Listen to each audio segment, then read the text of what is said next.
Centimetre করে খাতার দিকে করবে। 1 সেন্টিমিটার অন্তর তুই 9 নং গড় টান।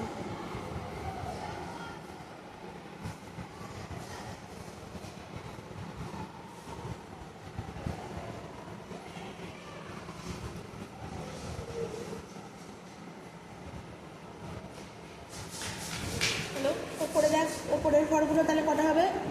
এটা দেখ 1 সেন্টিমিটার অন্তর 1 2 3 4 5 6 7 8 9, ওপরের নটা টানো। 1 সেন্টিমিটার ডিভাইড করে নাও।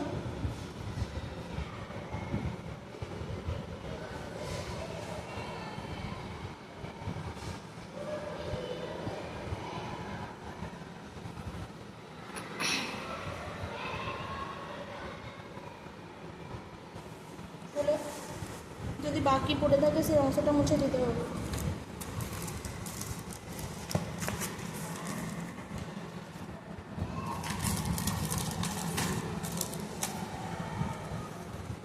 আগে নাম্বারিংগুলো করে নাও। এখানে 0 বসাও। 55 55 মানে সফেরই তো 55 না 55 লেখো প্রথমটা।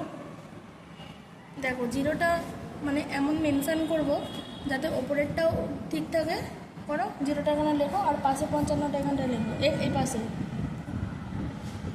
বসাও 55, তারপরটা 60 65।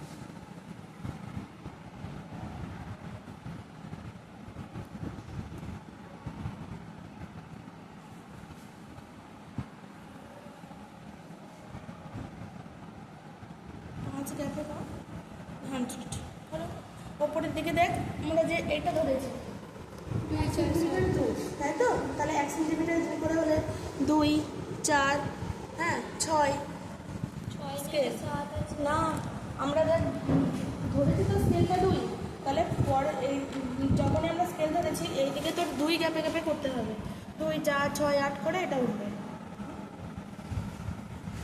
মানে পরিসংখ্যাটা আমি কেন বসাবো? যে স্কেলটা আমি ধরেছি সেই স্কেলের হিসাবটা ওখানে থাকবে। হ্যাঁ, পরিসংখ্যাটা নয়, পরিসংখ্যাটা তো আমরা আঁকবো। পরিসংখ্যাটা করে এঁকে এইভাবে ড্র করে এইভাবে উঠবে এটা। হ্যাঁ, তাহলে এবার তাহলে নিচে লেখো শ্রেণী সীমানা।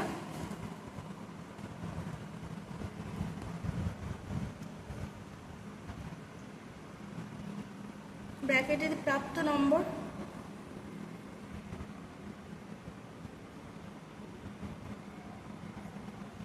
এখানে একটা এরকম তীর চিহ্ন ওঠাও, মানে এটা তো বাড়ছে জিনিসটা, পরিসংখ্যা ছাত্র সংখ্যা বাড়ছে বলে সেটা তীর হবে, উপরের দিকে উঠছে ওটা বাড়ছে।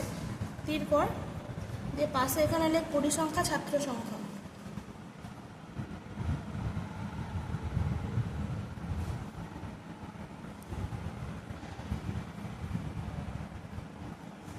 এবার দেখ, এবার এখানে একটু বোঝার আছে, এটা তোদেরকে পরীক্ষার সময় গ্রাফ পেপার দিয়ে দেওয়া হবে, গ্রাফের ওপরে করতে হবে। দেখবি গ্রাফের ওপরে করা আরও সুবিধা, খাতায় করার থেকে গ্রাফে করা অনেক সুবিধা। হলো, তাহলে এইবার আমরা যে স্কেলটা ধরেছি তার উপরে এবার দেখো পরিসংখ্যা আছে, তাই তো? পরিসংখ্যা আছে, পরিসংখ্যাকে স্কেল দিয়ে যেটা ভাগ করেছি এইটা আবার আমরা ড্র করবো। মানে প্রথমটা উঠেছে দেখো 1 সেন্টিমিটার, তাই তো? এখান থেকে এটা 1 সেন্টিমিটার, মানে এই 2 পর্যন্ত এটা তোলো, তুলে সোজা দাগ কাটো, মানে এইরকম হবে জিনিসটা, বুঝতে পেরেছো?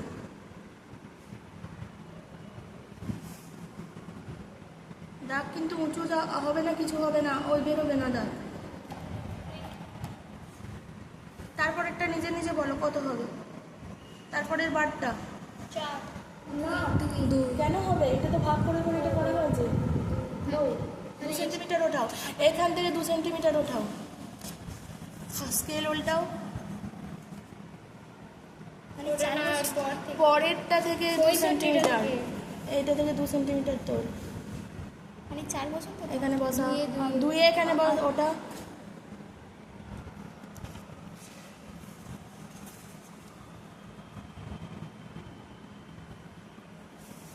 এই গ্যাপিংগুলো ঠিক রাখতে হবে। তারপরেরটাও করো, তারপরটা কত হবে? 3.5, স্কেলে 3.5 বার করো।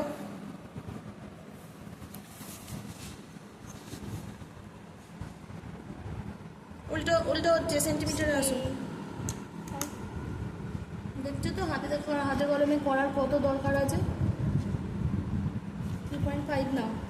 হ্যাঁ, বারটা টানো, এই দিকটা উঁচু করো, এইবারে এই এই হেয়ার লাইনটা উঁচু করো, এই করো। বুঝতে পেরেছিস? এটা প্র্যাকটিস না করলে ভুলে যাবে, তাই তো? বুঝতে পারছিস তো?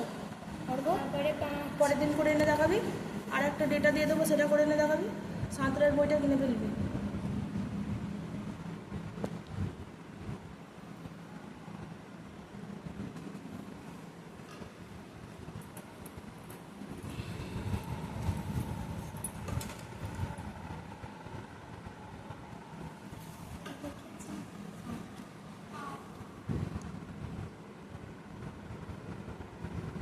ভালো স্কেল কিনতে হবে, একটা দীপক বা অন্য কোনো যেগুলো 10 ডিভিশন স্কেল, 10 ডিভিশন স্কেল কিনবে, একটু দামটা বেশি, নর্মাল স্কেলের থেকে দামটা একটু বেশি।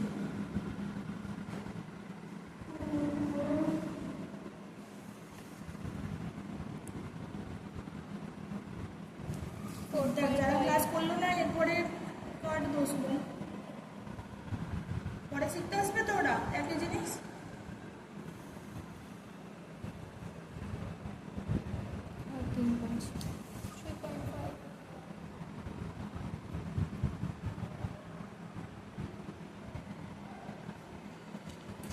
এরপরে এই দেখ, এরপর পর এগুলো পড়াতে থাকবো। এরপরে পরিসংখ্যান বহুভুজটা শেখাবো।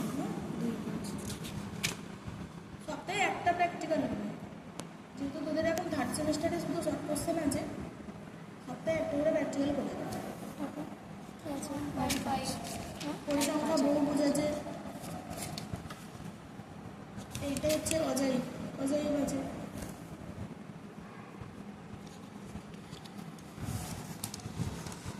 ঠিক আছে, ব্যাস। বলো